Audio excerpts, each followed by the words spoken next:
Ale si gay? Toto není podstatné, to je... A ten kamarát má problém.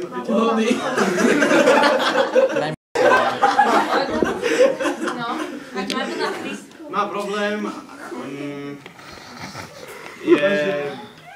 Nevie od niečoho závislý. Od alkoholu? Od teba. Nie. Automatov? To je môj kamarát. Také špeciálne. Od rulety? Nymfoman. Tak potom je závislý na hrách? Áno, áno. Nastavkovanie. Na PlayStation.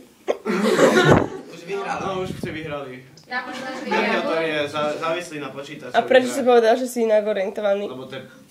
Frajer tam je napísané. Lebo to sa väčšinou týka chalanov, že chalani sú závislí na počítačoch. Dobre. Tak, dievčatá, skôr vás poprosím. Keby váš frajer bol závislý na počítačových hrách, ako by